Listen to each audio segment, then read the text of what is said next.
اللہ نے قرآن میں رمضان کے لیے 4 احکام خصوصیت سے بیان کریں. ایک پر اشارہ دیا ہے لیکن حدیث میں اس کی پھر وضاحت ہے. تو وہ 4 کام میں سب سے پہلا کام کیا ہے؟ بولو بھائی، روزہ. اس میں تو آپشن ہے ہی نہیں، وہ تو رکھنا ہی رکھنا ہے. دوسرا کام اللہ نے رمضان میں جس کا خصوصیت سے ذکر کیا ہے وہ ہے تلاوت قرآن.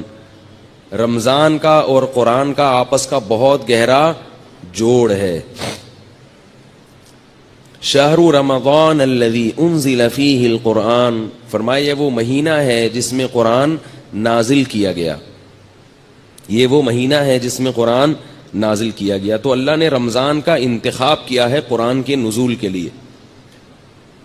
اسی وجہ سے رسول اللہ صلی اللہ علیہ وسلم نے اس مہینے میں تراویح کو مشروع کیا، تراویح کو، تاکہ اس میں قرآن پڑھا جا سکے. بعض جو متجددین کہہ رہے ہیں نا کہ تراویح کا نبی سے کوئی ثبوت نہیں ملتا، یہ جھوٹ ہے، غلط بات ہے 100%. تراویح سب سے پہلے کس نے پڑھی ہے؟ محمد صلی اللہ علیہ وسلم نے. 3 دن پڑھ کے چھوڑ اس لیے دی کہ فرض نہ ہو جائے. پھر صحابہ نے ابو بکر کے دور میں ہی شروع کر دی تراویح، حضرت عمر کے دور میں نہیں شروع ہوئی ہے، یاد رکھو. صحابہ پھر پڑھتے رہے ہیں، نبی کے انتقال کے بعد بھی پڑھتے رہے ہیں، کیونکہ اب فرضیت کا امکان ختم ہو گیا تھا. حضرت عمر نے صرف اتنا کیا ہے کہ مختلف ٹولیوں میں جو پڑھ رہے تھے ان کو ایک امام پہ جمع کیا ہے، کیونکہ نبی نے جو پڑھائی تھی وہ نبی نے، آپ اکیلے امام تھے اور باقی سب لوگ مقتدی تھے. تو حضرت عمر نے ان کو نبی کے نہج پہ اس تراویح کو حضرت عمر لے کر آئے ہیں. اس پہ تو 2 کام میں نے بتا دیے. دوسرا کام کیا ہے؟ تلاوت. اور اسی کے لیے نبی صلی اللہ علیہ وسلم نے تراویح کو مشروع قرار دیا. پھر آپ صلی اللہ علیہ وسلم حضرت جبریل کے ساتھ رمضان میں قرآن کا دور کیا کرتے تھے. تو اس لیے رمضان میں رات کو تراویح بھی پڑھنی چاہیے اور دن میں بھی تلاوت کا اہتمام کرنا چاہیے. تیسرا کام جس کا حدیث میں ذکر ملتا ہے اور قرآن نے اشارہ بھی دیا اس کی طرف، وہ کیا ہے؟ صدقات و خیرات کی کثرت.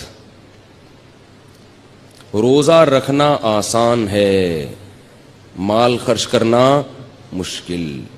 آج کل لوگ منتیں جو مانتے ہیں نا کہ میرا یہ کام ہو گیا تو یہ کروں گا، یا خواتین جو منتیں مانتی ہیں، نماز روزے کی تو منتیں مانی جاتی ہیں، پیسے خرچ کرنے کی منتیں نہیں مانی جاتی. دکھتی رگ پہ ہاتھ رکھا کہ میں نہیں رکھا؟ میں نے پیسے خرچ کرنے کی منتیں نہیں مانی. پیسوں سے ہمیں بہت محبت ہے، اور اللہ نے جہاں نماز کا ذکر کیا وہاں مال خرچ کرنے کا ذکر ساتھ ساتھ کیا، جس سے پتہ چلتا ہے کہ اللہ کو کنجوس نمازی پسند نہیں ہے. تو ہم اس نوٹ سے دل نہ لگائیں، اس پراپرٹی سے دل نہ لگائیں، رکھیں، مگر ساتھ ساتھ اللہ کی راہ میں خرچ بھی کیا کریں. آپ کو پتہ ہے کہ پہلے صوفیاء کرام کی جو خانقاہ ہوتی تھی، آج کل چند ایک کو چھوڑ کے اچھے لوگ بھی ہیں تصوف میں الحمدللہ، انہی کی برکت سے آج یہ دین قائم ہے. ہم بھی اسی تصوف کے سلسلے سے جڑے ہوئے ایک نالائق ہیں جو آج یہاں بیٹھ کے ٹوٹا پھوٹا دین کا کام کر رہے ہیں. تصوف پر رد ہرگز مقصد نہیں ہے، کسی کا مذاق اڑانا مقصد نہیں ہے، لیکن بہت سی خانقاہیں کھانے پینے کا ایک ہوٹل بنی ہوئی ہیں، لنگر فری کے چل رہے ہیں، اور مریدین آ کے پڑے ہوئے کھا رہے ہیں، کھا کے گردنیں موٹی ہو رہی ہیں. جب ان سے پوچھا جائے کہ تم یہاں کیوں پڑے ہوئے ہو تو کہتے ہیں ہم اصلاح کرنے کے لیے آئے ہوئے ہیں. ہم کیوں آئے ہوئے ہیں؟ اصلاح کرنے. چلو پھر بسم اللہ کرو، کھانا کھاؤ. پھر وہ سیٹ کوئی وہ لے آیا، دیگ لے آیا بریانی کی. تو بھائی کوشش کیا کرو جتنا ممکن ہو کھانا اپنے پیسوں سے کھایا کرو، اس سے اصلاح زیادہ ہوتی ہے. دوسروں کے پیسوں سے کھانا کھانے سے اصلاح بولو نا کم ہوتی. اور اگر خانقاہ میں ہو تو کوشش کرو کھاؤ ہی نہیں، روزے رکھو، کیونکہ روزے رکھنے سے جو اصلاح ہوتی ہے وہ کھانے سے نہیں ہوتی. تو بہرحال تو رمضان میں تیسرا کام کیا کرنا ہے؟